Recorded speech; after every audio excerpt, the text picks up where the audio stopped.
Assalamualaikum warahmatullahi wabarakatuh. Perkenalkan, nama saya Firna Syifawardani dari kelas PAI 1C dengan NIM 12120200087. Di video ini saya akan menjelaskan secara singkat sejarah-sejarah dinasti yang ada di dalam Islam serta perkembangan Islam dari abad 18, 19, dan abad 20. Yang pertama, saya akan menjelaskan tentang sejarah berdirinya Daulah Bani Abbasiyah. Berawal dari lemah sistem dan performance penguasa Bani Umayyah yang berujung pada keruntuhan dinasti Umayyah di Damaskus. Orang yang berada di Bani Abbasiyah merasa lebih berhak dari Bani Umayyah atas kepemimpinan kekhalifahan Islam, sebab mereka adalah dari cabang Bani Hashim yang secara nasab merupakan keturunan lebih dekat dengan Nabi.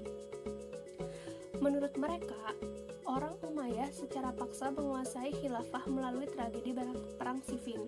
Oleh karena itu, untuk mendirikan dinasti Abbasiyah, mereka mengadakan gerakan yang luar biasa melakukan pemberontakan terhadap dinasti Umayyah. Maka, upaya untuk menggantikannya dalam memimpin umat Islam adalah dari kalangan Bani Abbasiyah. Nama dinasti Abbasiyah diambil dari nama salah seorang paman Nabi yang bernama Al-Abbas ibn Abd al-Muttalib ibnu Hisham. Dinasti ini didirikan oleh Abdullah al-Saffah ibnu Muhammad ibnu Ali ibnu Abdullah ibnu Al-Abbas. Lalu yang kedua ada penyebaran wilayah Islam pada masa dinasti Bani Abbasiyah. Setelah merebut kekuasaan dari Bani Umayyah dan menundukkan semua wilayahnya, penyebaran wilayah Islam saat itu sangat berkembang dan luas. Pada masa pemerintahan dinasti Umayyah, perkembangan Islam meliputi sekitar kerajaan-kerajaan Islam yang besar, yaitu kerajaan Islam di Andalusia yang dikuasai oleh Abdurrahman ad-Dakhil dan para penguasa dari keturunan Bani Umayyah. Dengan adanya kekuasaan Islam di sana, daerah kekuasaan Islam menjadi besar dan dunia Islam menjadi amat luas. Ketika Bani Abbasiyah berkuasa, beberapa daerah yang ditaklukkannya kemudian dikembangkan menjadi pusat-pusat peradaban Islam seperti Baghdad, Isfahan, Tabaristan, Ghazranah, Halab, Bukhara, Cordova, Valencia, dan Murcia. Semua wilayah itu dijadikan pusat-pusat perkembangan peradaban Islam. Pada beberapa kota tersebut juga terdapat bangunan istana para raja atau amir yang menguasai daerah tersebut. Hasilnya, peradaban Islam pun mengalami kemajuan yang cukup pesat karena para penguasanya sangat peduli terhadap perkembangan dan kemajuan peradaban Islam. Hal ini merupakan salah satu faktor dinasti Abbasiyah ini dapat berkembang dengan baik. Lalu yang ketiga ada strategi dan kebijakan pemerintahan Daulah Bani Abbasiyah. Pada masa pemerintahan Daulah Abbasiyah, luas kekuasaan Islam semakin bertambah. Pemerintahan Daulah Abbasiyah mampu mengembangkan dan memajukan peradaban Islam, sehingga Daulah Abbasiyah dapat mencapai puncak kejayaannya. Hal ini dikarenakan para penguasa Abbasiyah banyak memberi dorongan kepada para ilmuwan untuk mengembangkan ilmu pengetahuan dalam segala bidang. Sikap politik Daulah Abbasiyah berbeda dengan sikap politik yang dijalankan Bani Umayyah. Daulah Umayyah sangat fanatik terhadap keturunan Arab atau Arab Oriented, sedangkan Daulah Abbasiyah lebih demokratis, meskipun tampak dalam puncak pemerintahan masih tetap berada di tangan keturunan Arab.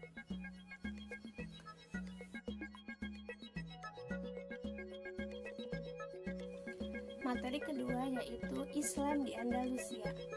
Daerah Andalusia pertama kali dipanggil dengan nama Iberia, sewaktu bangsa Romawi menduduki daerah itu berganti menjadi Asbania. Ketika Muslim menduduki daerah itu, mereka menyebutnya dengan Andalus. Di akhir abad keempat, Andalusia dikuasai oleh bangsa Gotik. Para penguasa menekan suku Vandal agar tidak merusak stabilitas kawasan dan wilayah lain. Pada tahun 711 Masehi, kaum muslimin telah menyelesaikan penaklukan seluruh kawasan Afrika bagian utara. Mereka menaklukkan Mesir, Libya, Tunisia, Aljazair, dan Maroko. Keputusan penaklukan Islam terhadap Andalusia dipimpin oleh Musa bin Nusair. Setelah itu, Tariq bin Ziyad menaklukkan Andalusia dengan misinya bersama perahu-perahu penyeberang setelah masa keduanya berlanjut masa kekhalifahan. Perkembangan Islam di Andalusia terbagi menjadi 6 periode, berawal dari Bani Umayyah di Damaskus, lalu keamiran yang 5 tertinggi amir pertama yaitu Abdurrahman ad-Dakhil, periode selanjutnya yaitu Muluk al-Tawaif.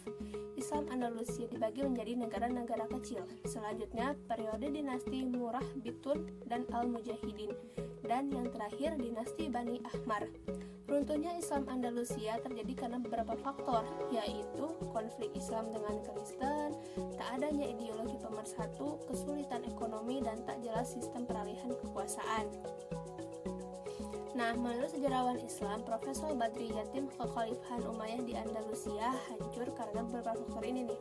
Yang pertama, konflik Islam dengan Kristen. Para penguasa Muslim tak melakukan Islamisasi secara sempurna.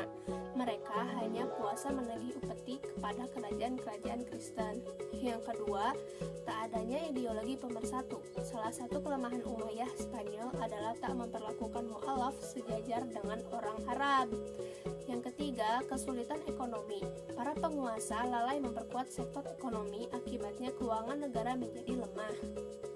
Kemudian yang keempat, tak jelasnya sistem peralihan kekuasaan. Akibatnya terjadi perebutan kekuasaan di antara ahli waris ini yang membuat Bani Umayyah di Spanyol runtuh.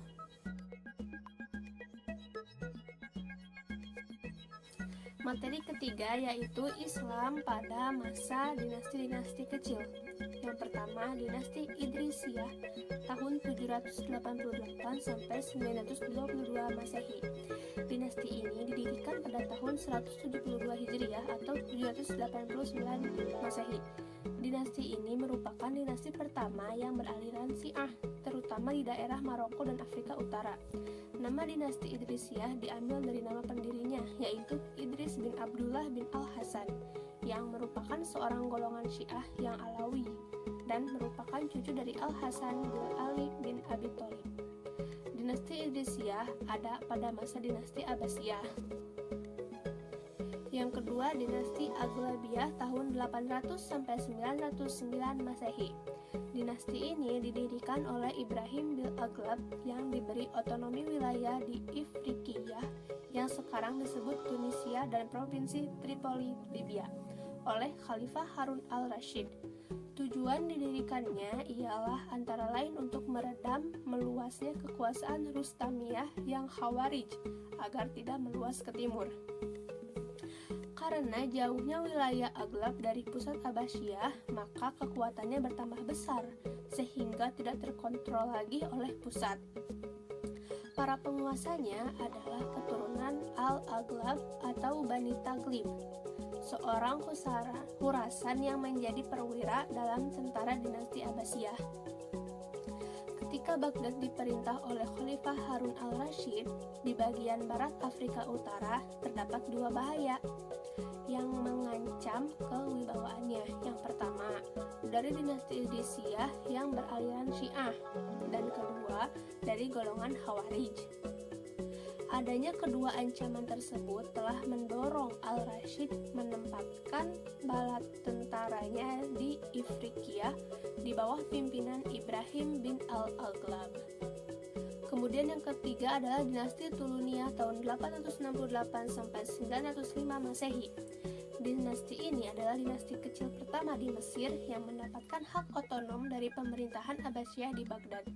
Dinasti Tuluniyah didirikan oleh Ahmad bin Tulun, seorang budak dari Asia Tengah yang dikirim oleh Panglima Tahir bin Al-Husain ke Baghdad sebagai persembahan untuk kekhalifahan Al-Ma'mun.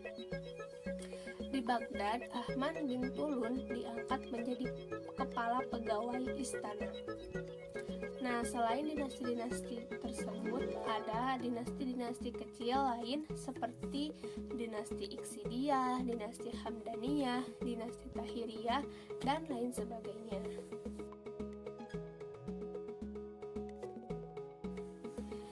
Materi keempat yaitu peradaban Islam pada masa kerajaan-kerajaan besar. Yang pertama, peradaban Islam pada masa Turki Utsmani. Pemerintah Turki Utsmani dimulai pada tahun tahun 923 sampai 1342 Hijriah. Daulah Turki Utsmani adalah satu-satunya daulah yang ada dalam Islam yang berhasil menaklukkan Konstantinopel, walaupun sebelumnya sudah banyak sekali daulah yang berusaha untuk menaklukkannya. Pada awal pemerintahan ini telah berhasil melakukan ekspansi wilayah Islam, terutama di kawasan Eropa Timur. Ketika Utsman sebagai pemimpin kerajaan Turki dan sesaat setelah dia mengumumkan bahwa dirinya sebagai Padishah Al-Utsman atau biasa disebut sebagai Raja Besar Keluarga Utsman, pada tahun 1300 Masehi dia mulai mengembangkan wilayah Islam. Ekspansi atau perluasan wilayah para Sultan Utsmani menjadi sebuah model. Ekspansi lebih besar terjadi pada masa Murad I, karena pada masa ini berhasil ditaklukkannya wilayah Balkan, Adrianopel atau biasa disebut Edirne, Turki, Macedonia atau Sofia, ibu kota Bulgaria, Serbia, dan Rumania. Nah, yang kedua ada peradaban Islam pada dinasti Safawi Persia. Pembentukan pemerintahan Daulah Safawiyah yang pada mulanya merupakan suatu aliran yang bersifat keagamaan berfaham Syiah, kemudian akhirnya menjadi daulah besar yang sangat berjasa dalam memajukan peradaban Islam. Daulah Safawiyah berasal dari sebuah gerakan tarekat Safawiyah yang berdiri di Ardabil, sebuah kota di Azerbaijan, Iran. Nama Safawiyah tersendiri diambil dari nama pendirinya, yaitu Safi al-Din pada tahun 1252 sampai 1334 Masehi. Pengikut tarekat ini sangat teguh memegang ajaran agama. Pada mulanya, gerakan tarekat Safawiyah ini bertujuan memerangi orang yang ingkar dan orang yang mereka sebut ahlul bid'ah. Keberadaan tarekat ini semakin penting setelah berubah dari tarekat kecil yang bersifat lokal menjadi gerakan keagamaan yang besar, artinya di Persia, Syria, dan Anatolia, sehingga bertambah luas dan berkembang menjadi gerakan politik. Di bawah pimpinan Ismail, pada tahun 1501 Masehi, pasukan Qizilbash menyerang dan mengalahkan Akka. Di kota ini, pada tahun 1501 Masehi, Ismail memproklamirkan berdirinya Daulah Safawiyah dan dirinya sebagai raja pertama dengan ibu kotanya yaitu Tabriz. Yang ketiga ada peradaban Islam pada masa dinasti Mughal di India. Dinasti Mughal di India berasal dari kata Moghul, nama dinasti yang diperintah oleh seorang raja yang berasal dari kawasan Asia Tengah, keturunan Osleng, seorang Turki Mongol di Transoksania atau Turkistan pada tahun 1336. Ia dianggap sebagai orang yang sangat pemberani. Dinasti Mughal adalah kerajaan Islam besar termuda yang pernah ada sebagai dinasti Safawi. Dinasti Mughal ini didirikan di India oleh Zahiruddin Babur Chagatai, keturunan Turki. Ayahnya bernama Umar Mizra atau Umar Syekh Abi Said, menjadi penguasa kesultanan kecil Timuriyah di Asia Tengah bernama Fargana, sedangkan ibunya adalah keturunan Genghis Khan. Dinasti ini adalah keturunan dari bangsa Mongol. Osleng, keturunan Genghis Khan yang masuk Islam dan pernah memerintah Asia Tengah pada abad ke-15 adalah keturunannya. Timurleng menginvasi India untuk pertama kalinya pada tahun 1398.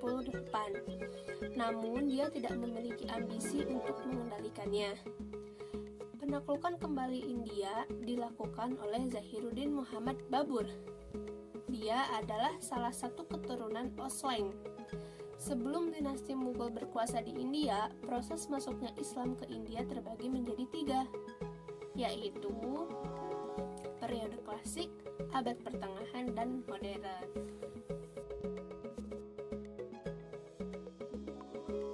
Materi selanjutnya yaitu perkembangan Islam di abad 19, abad 20, dan abad 21.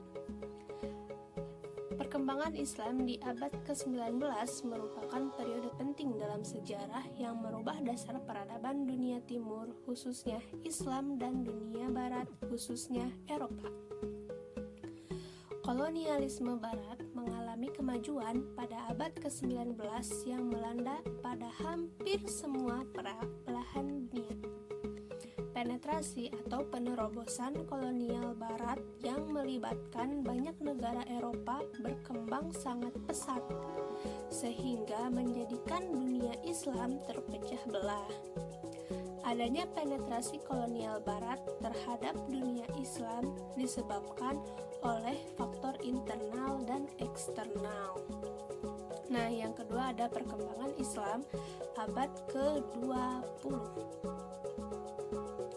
Kemunduran Islam dan kemajuan Barat. Kemajuan Barat tidak lepas dari sumbangan hasanah keilmuan dan metode berpikir Islam yang rasional. Di antara saluran yang masuknya peradaban Islam ke Eropa adalah Perang Salib, Sisilia, dan Spanyol, yang Eropa merupakan bagian dari Islam itu sendiri. Ketika Islam berjaya di Spanyol sejak abad ke-12 Masehi, banyak orang belajar di sana dan banyak menerjemahkan karya-karya ilmiah umat Islam. Sepulang ke negeri masing-masing, mereka meniru pola Islam mengajarkan ilmu pengetahuan yang dipelajari di universitas-universitas Islam. Dan inilah yang selanjutnya melahirkan Renaissance, Reformasi, dan rasionalisme Eropa. Kemajuan dalam bidang perdagangan bisa dilihat dengan ditemukannya benua Amerika pada tahun 1492 Masehi oleh Christopher Columbus dan Vasco da Gama menemukan jalan ke timur melalui Tanjung Harapan. Di samping perkembangan di bidang ekonomi, Barat juga berkembang pesat di bidang ilmu pengetahuan, terutama untuk kekuatan militernya. Kemudian yang ketiga, perkembangan Islam pada abad ke-21. Perkembangan Islam di abad ke-21 ini bisa disebut juga sebagai periode modernisasi. Jika diteliti lebih dalam lagi, sejarah yang ada pada masa sekarang ini tidak terlepas dari sejarah-sejarah sebelumnya. Artinya, rantai sejarah itu selalu memengaruhi dinamika suatu hal, termasuk Islam.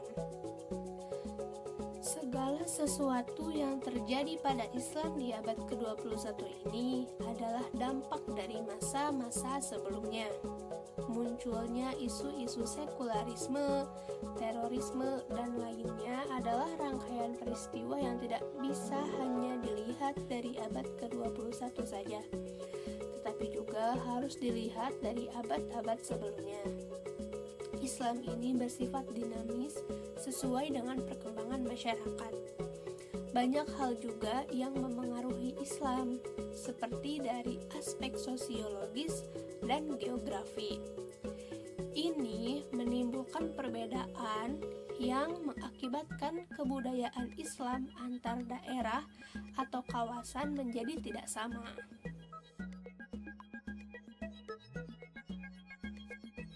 Materi terakhir adalah proses masuknya agama Islam di Indonesia.